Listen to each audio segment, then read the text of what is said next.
Let's talk about mental health. Mental health एक ऐसी चीज है जिस पर आज भी बात करने के लिए लोग थोड़ा कतराते हैं और हर कोई ना तो इससे गुजरता है। स्पेशली आज का यूथ बहुत सारे प्रॉब्लम फेस करता है एंड 20 to 30 ये जो एज है ना, तो इसमें बहुत सारे चेंजेस अपने जिंदगी में आते हैं। किसी का हार्ट ब्रेक होता है, कोई करियर का टेंशन लेता है और अलग अलग चीजों की वजह से ना तो मेंटल हेल्थ का वो शिकार होते हैं। तो आज यूथ और उनकी मेंटल हेल्थ क्या है, इस पर हम बात करेंगे। हमारे साथ है doctor Amol Patrikar sir and व्यसन मुक्ति तज्ञ। हेलो सर, आपका स्वागत है। हेलो, कैसे हो सर आप? I am good, how are you? एकदम बढ़िया सर। तो सर, यूथ के सिलसिले में आज हम बात करेंगे। तो मेंटल हेल्थ, देखो सर, आज के वक्त में ना छोटे छोटे चीजों से बच्चों की मेंटल हेल्थ खराब होती है, मतलब यूथ की। चाहे फिर सबसे मेन रीजन है आज के वक्त में हार्ट ब्रेक हो, फिर एग्जाम प्रेशर हो। तो 20 से 30 साल के यंग एज में कौन कौन से चैलेंजेस को आज की जनरेशन फेस करती है जिससे उनकी मेंटल हेल्थ खराब होती है? अभी क्या है, देखो अपन अभी उसको 20 से 30 साल के बजाय अपन ऐसा कंसिडर करेंगे 15-16 साल से वही पहले। क्या जो प्रॉब्लम 20-30 में स्टार्ट होते थे वो अभी 15 से 16 साल के बीच में स्टार्ट होते हैं। उसका बेसिक रीजन है कि वो ट्रांसफॉर्मेशन फेज है, यानी ट्रांजिशनल फेज, यानी वो उसी वक्त है ना जो बच्चे होते हैं वो पीडियाट्रिक एज ग्रुप से अडल्ट ग्रुप में जाते हैं। तो उन लोगों में physical as well as psychological changes होते हैं, जिसमें अपन हार्मोनल इम्बैलेंसेस होते हैं उनमें। तो इस हार्मोनल चेंजेस के वजह से उनके बिहेवियर में, थिंकिंग पैटर्न में, या फिर उनका डेली स्लीप पैटर्न हो, या फिर स्ट्रेस मैनेजमेंट हो, इन सब पे असर करता है। एंड यही सबसे नाजुक दौर है कि जिनमें सबसे ज्यादा हार्मोनल इम्बैलेंस होता है। वही एक फेज है जिस फेज में कि आपका करियर भी उसी वक्त डिसाइड होता है, आपका जो एग्जाम का प्रेशर होता है, यानी जितने भी करियर रिलेटेड जितनी एग्जाम्स होते हैं, नीट हो, JEE हो, या और भी कई सारे एंट्रेंसेस हो, या इवन कॉम्पिटिटिव एग्जाम्स वगैरह है, वो उसी फेज में आती है। तो वो क्या होता है, उस वक्त करियर बनाने का एक प्रेशर रहता है और आगे की इनसिक्योरिटी रहती है कि मैं वो डिसीजन वो मैं कर पाऊंगा नहीं कर पाऊंगा, आगे चल के क्या होगा, ये सब चीज उसमें, इसलिए सबसे ज्यादा स्ट्रेस रहता है। अच्छा, यही फेज है कि इसी फेज में लोग एक्सप्लोर करते हैं, अपनी आइडेंटिटी एक्सप्लोर करते हैं लोग, बच्चे, और उसमें इसी फेज में अपना सेक्सुअलिटी अपना एक्सप्लोर करते हैं। उस वजह से दिस इज द टाइम जो सबसे ज्यादा कॉन्फ्लिक्ट और उनमें चीजें रहती है, बेचैनी वगैरह बहुत ज्यादा होता है।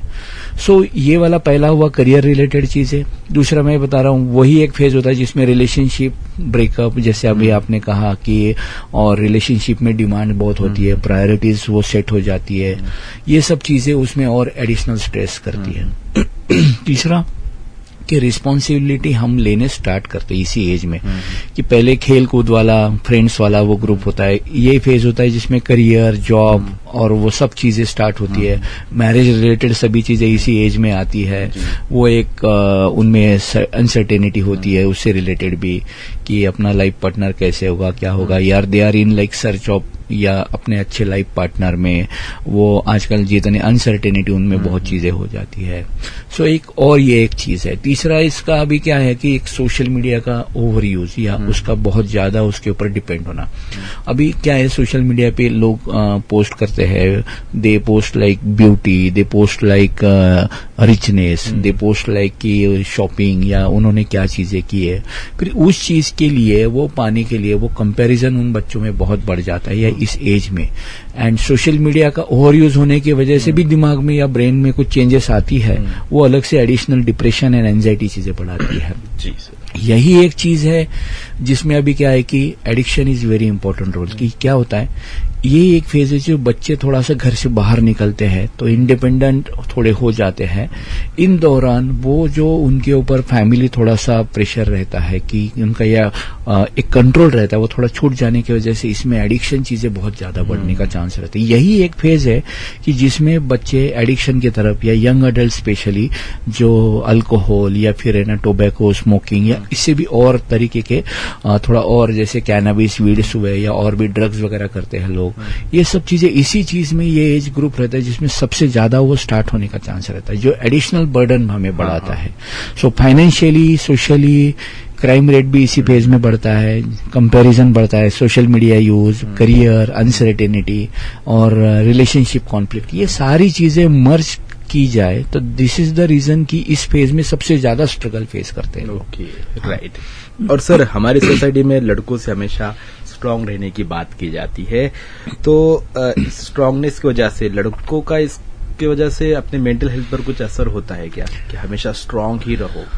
एग्जैक्टली अभी क्या है कि देखो, एक चीज ये बताऊं मैं, लड़कों से एक्सपेक्टेशन हमें ज्यादा है, बट इन रियलिटी फीमेल के हार्मोन इस तरह से है, वो मेल से या लड़कों से लड़कियां ज्यादा अच्छे से स्ट्रेस हैंडल कर पाती हैं, उनमें वो पॉजिटिव हार्मोन्स है। लड़कियां या फीमेल इमोशनल होती है, लड़के इमोशनल होते नहीं है, पर लड़कियां इमोशनल होके या गर्ल्स होती है वो वेंट आउट कर देती है अपने इमोशन होके। लड़के उनमें ईगो आता है इन चीज के लिए, दे कांट एक्सप्रेस।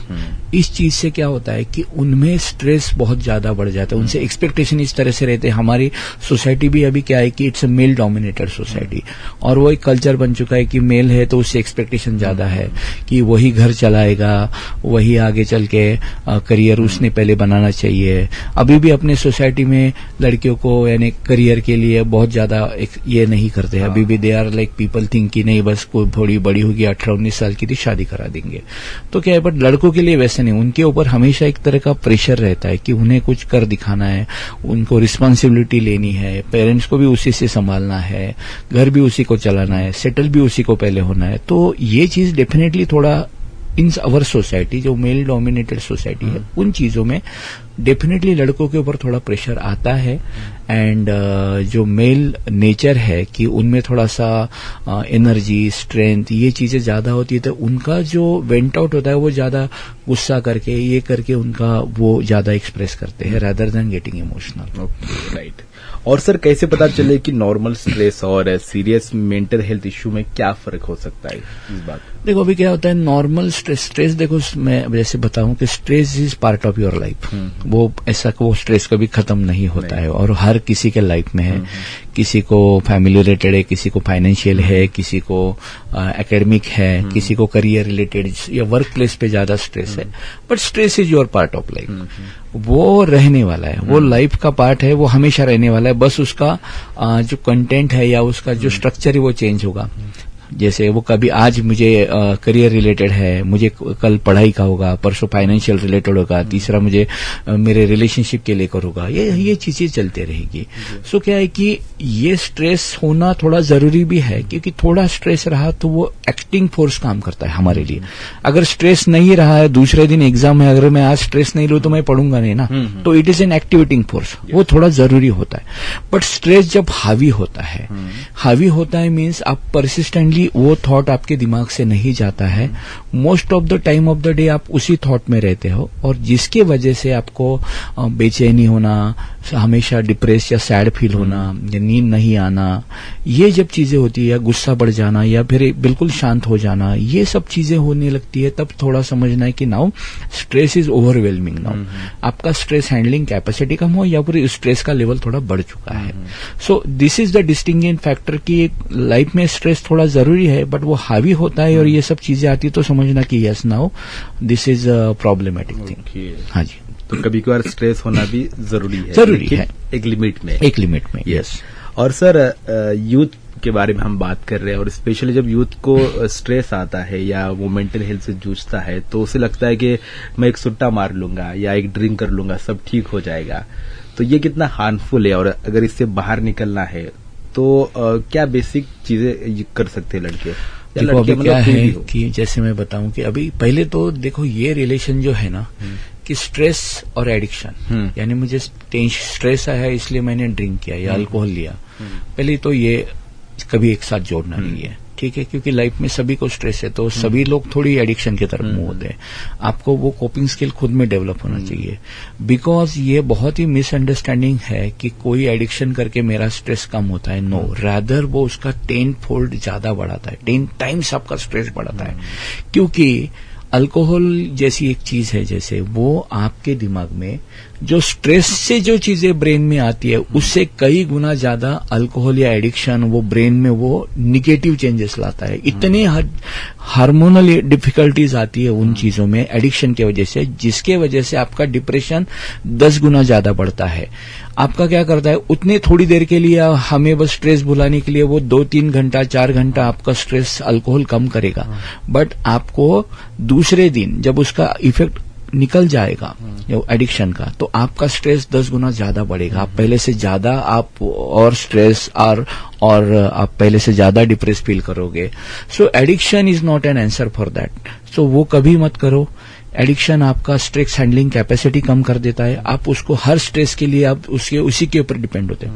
और अल्कोहल में तो क्या है कि पहले लोग क्या करते हैं कि स्ट्रेस ना आए इसलिए अल्कोहल पीते हैं, पर बाद में है ना ये इक्वेशन थोड़ा रिवर्स हो जाता है। फिर बाद में आप उसके ऊपर इतना डिपेंड हो जाते हो कि आप अल्कोहल का क्वांटिटी बढ़ाने के बाद भी आपको स्ट्रेस उतना हैंडल होता नहीं है। आप वो सैडनेस आता ही है। यानी पहले मैं थोड़ा ड्रिंक करता था तो मुझे ठीक लगता था, अब मुझे मेरा क्वांटिटी मैंने बढ़ा दिया तो भी मुझे पहले जैसा ठीक नहीं लग रहा है।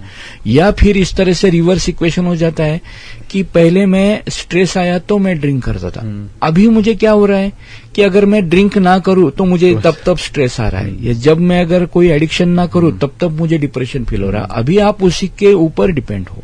सो ये अगर आ जाए तो फिर आपको अल्कोहल आपके दिमाग में चेंजेस लाएगा, psychological as well as physically भी लाएगा। जैसे आपका लीवर डैमेज होगा, आपका हार्ट स्लो हो जाएगा, आपका ब्रेन स्लो हो जाएगा। तो बॉडीली जो अलग चीजें आती है, डायबिटीज, हार्ट प्रॉब्लम, स्ट्रोक, ये अल्कोहलिक्स में बहुत ज्यादा होती है। और तीसरा कि ये है कि अल्कोहलिक्स में सुसाइड रेट भी बहुत ज्यादा होता है प्रैक्टिकली सी। तो क्या है कि अल्कोहल आपका स्ट्रेस हैंडलिंग कैपेसिटी बढ़ाता, यानी कैपेसिटी कभी नहीं बढ़ाता है, रादर आपको स्ट्रेस के लिए और डिफिकल्ट कर देता है। आपको जिंदगी जीना डिफिकल्ट हो जाती है उससे, आप स्ट्रेस हैंडल नहीं कर पाते हो। Yes sir. सो मतलब ये एक बहाने है स्ट्रेस कम करने की कि बस मैं एडिक्शन ले लूंगा तो बस सब कुछ ठीक हो जाएगा। तो वो बात गलत है कि मैं जिंदगी का साथ निभाता चला गया, हर फिक्र को धुएं में उड़ाता चला गया। ये चीजें बस गाने में अच्छी लगती है, रियलिटी में नहीं। So thank you so much sir, thanks lot. आज हमने यूथ के मेंटल हेल्थ के बारे में बात की। आई होप कि इससे हमारे यूथ को जरूर कुछ फायदा होगा।